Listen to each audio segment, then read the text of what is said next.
At bagong araw, bagong umaga na naimulat natin ang ating mga mata, kagaya ng sabi ko sa aking introduction, when we wake up in the morning, as if the Lord is telling us, one more day, my son, my child, one more chance, one more time.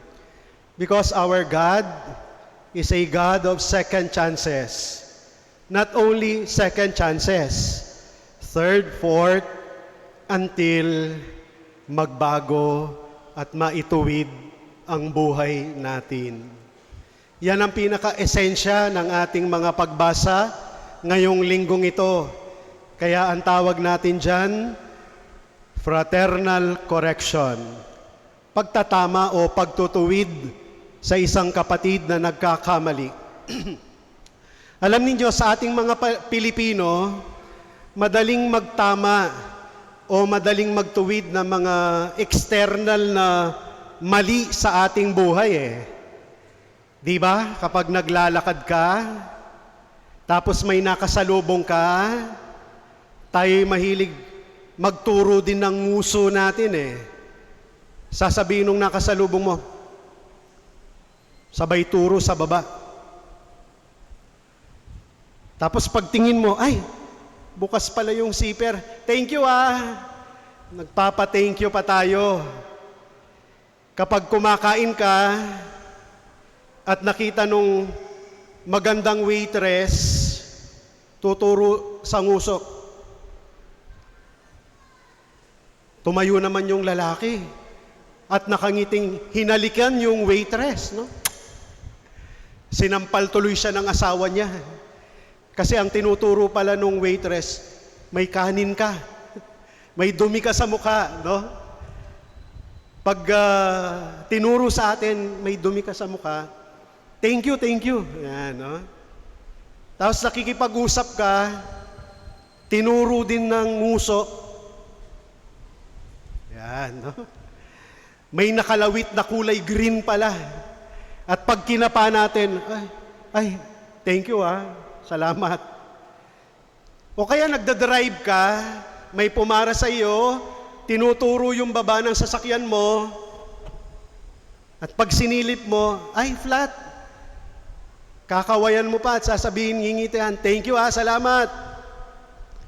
Pero, kapag internal, ugali, ginagawang masama, kalooban, ang itinatama sa iyo, ano ang reaksyon mo? Sino ka ba? Anong pakialam mo? Ano ka?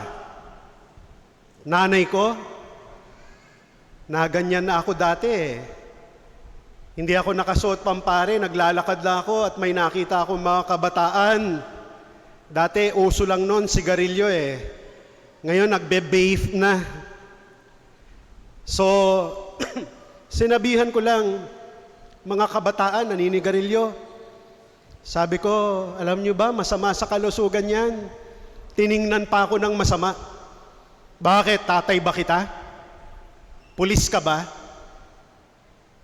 Pag masamang ugali ang itinatama, nagagalit tayo.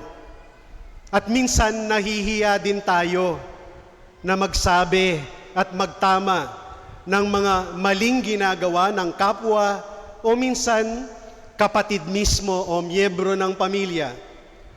Pero pansinin din ninyo, matapang din tayong magsabi at magtama kapag ang nakita natin sa video o sa post, ang lakas nating mag-comment, mali yan. Minsan may mura pa Kasi nakatago ka lang. You are in the comfort of your room. You are in the comfort of anonymity. Kaya ang lakas mong loob na magsabi at magtama. O pag minsan, pag ayaw mo magsabi, delete or block kapag merong mali o hindi magandang ginagawa o ipinakikita sa post man sa Facebook o sa social media. Bakit kailangan nating magtama ng kapatid na nagkakamali?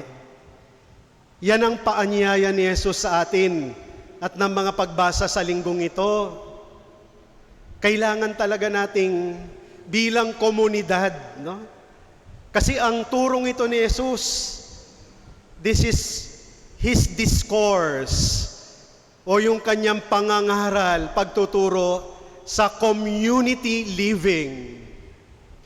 Life within community. Because as Christians, we cannot live alone. We are living our Christianity in a community, in a family, with relationship with one another. Kaya nga kailangang magtama.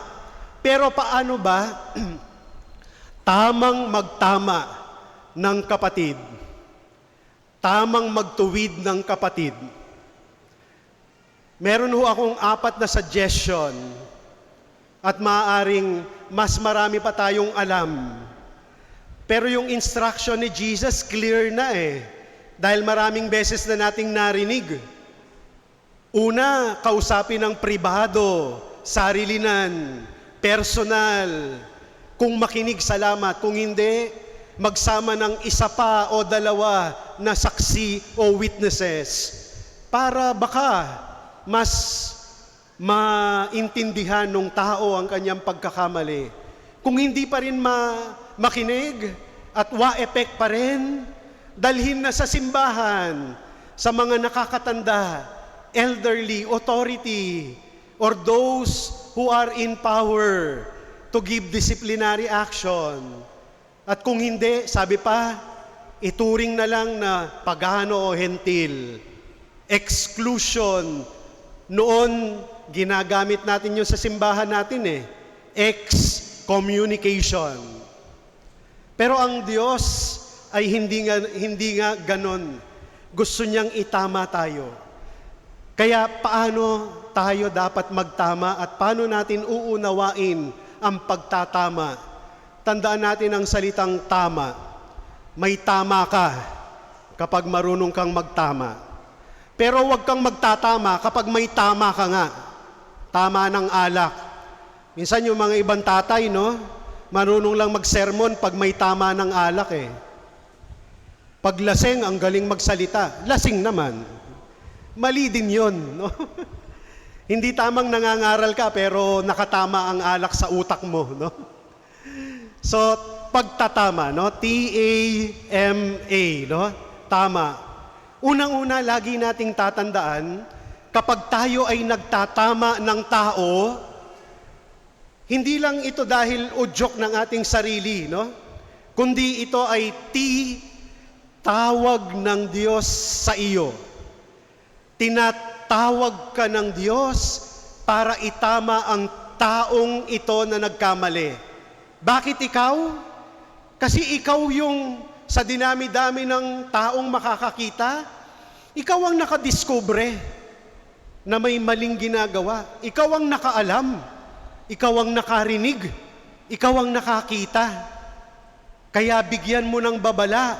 Sabi sa unang pagbasa Sabi ng Panginoon kay Propeta Ezekiel, ikaw tao ang ginagawa kong bantay ng Israel. Ano mang marinig mo sa akin ay sabihin mo sa kanila bilang babala. Kapag sinabi ko sa taong masama na siya'y mamamatay at di mo ito ipinaabot sa kanya upang makapagbagong buhay, mamamatay nga siya sa kanyang kasamaan. Ngunit pananagutan mo ang kanyang kamatayan. Maliwanag yon. Kapag tinawag ka ng Diyos na magtama, itama mo, magbigay ka ng babala. Kapag hindi ka umimik, hindi ka nagsabi, hindi ka nagtry, kasama mong mananagot yung kapatid na hindi naitama ang buhay. So tawag ng Panginoon, tawag ng Diyos ang pagtatama sa kapatid. Pangalawa, ang pagtatama o tamang pagtutuwid ay pag-aalalay.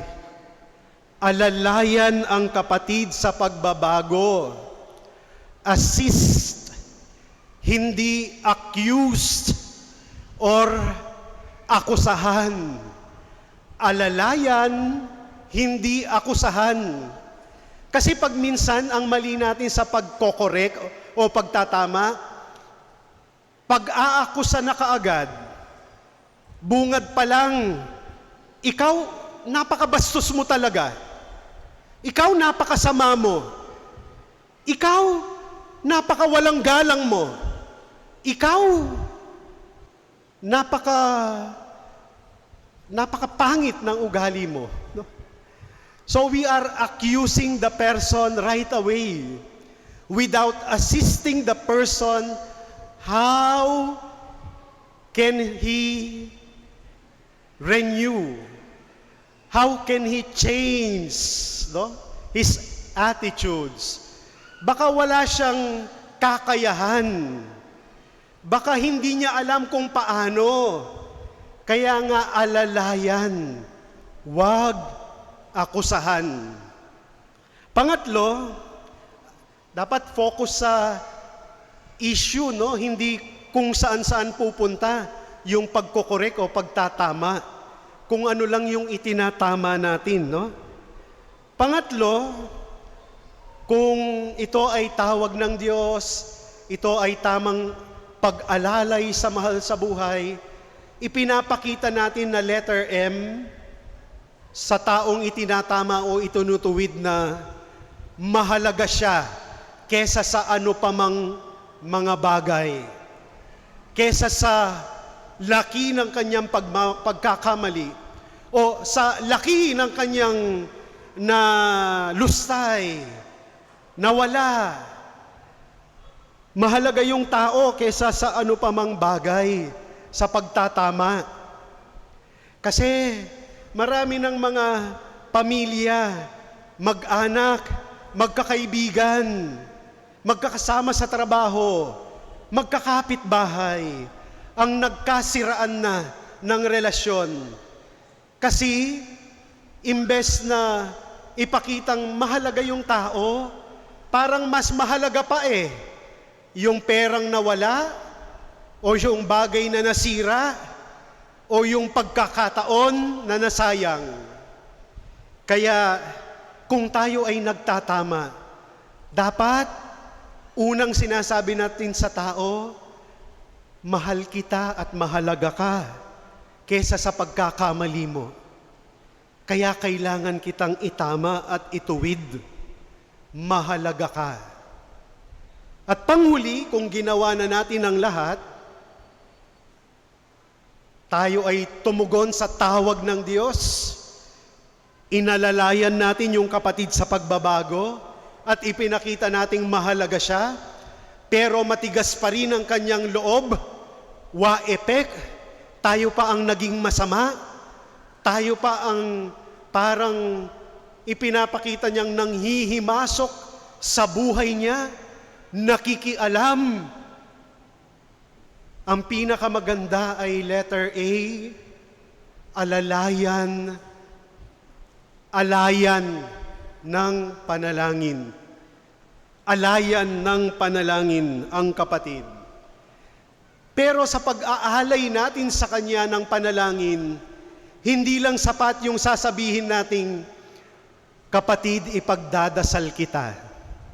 O sa sarili mo lang sasabihin mo, I will pray for him. That is good. But there is better than that. Merong mas maganda kesa doon.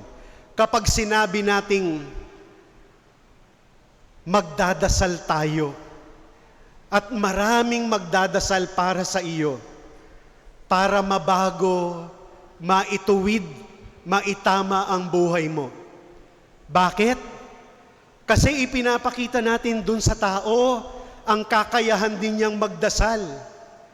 At sabi ng ating Panginoon sa last part ng ating gospel, sinasabi ko pa rin sa inyo, kung ang dalawa sa inyo dito sa lupa ay magkaisa ng paghingi ng anumang bagay sa inyong panalangin, ipagkakaloob ito sa inyo ng aking Amang nasa langit. Isn't that nice? That when there are people praying together, especially the one we are concerned of, kapag kasama nating nagdadasal, yung mahina, yung nagkamali, pakikinggan ng Diyos, hihipuin ng Diyos, itatama at babaguhin ng Diyos ang buhay ng taong yon. My dear friends, sa atin hong buhay, hindi natin maiiwasan yung pagkakamali. Pero laging sinasabi ni Father Dave Concepcion, kung kilala niyo po siya at nakikinig kayo sa kanya at nag-a-attend ng misa, paminsan-minsan sinasabi niya, hindi lahat ng nagkakamali ay nagkakasala. Kasi may mga pagkakamali naman talagang hindi natin sinasadya o hindi natin intensyon. Halimbawa, pumasok ka sa kusina, dire-diretso ka, hinawakan mo yung takip ng kaldero, at napakainit pala at naibato mo doon sa anak mo na nandun sa gilid, nabasag tuloy yung kilay niya, kasalanan mo? No? Siguro, kasi hindi ka nag-ingat. Pero nagkamali ka, pero hindi automatic na nagkasala ka. Kasi may mga tao talagang minsan, may mga kahinaan at hindi medyo na-inform, na-aralan, naturuan. Kaya hindi lahat ng nagkakamali nagkakasala. Pero lahat ng nagkakasala ay nagkakamali. Kasi yung kasalanan, with your will, with your intention, with your knowledge, with your permission. Kaya lahat ng nagkakasala ay nagkakamali. Pero ito yung maganda na sinabi ni Father Dave, committing a mistake or even maybe a sin is not bad. Pero committing sin is always bad, ha? Ang sinabi lang niya, committing a mistake is not bad. It simply means you need the mercy of God. Kung tayo nagkakamali, minsan hindi naman talagang masamang tao ka. Kailangan mo lang ang awa ng Diyos at ang pangunawa at pagtatama ng tao sa buhay mo. Kaya ibulong natin sa Diyos, kung tayo man ang mga maraming pagkakamali, ibulong natin ngayon, Panginoon, itama mo po ako upang matuto rin akong magtama ng aking kapatid. Amen. Magsitayo.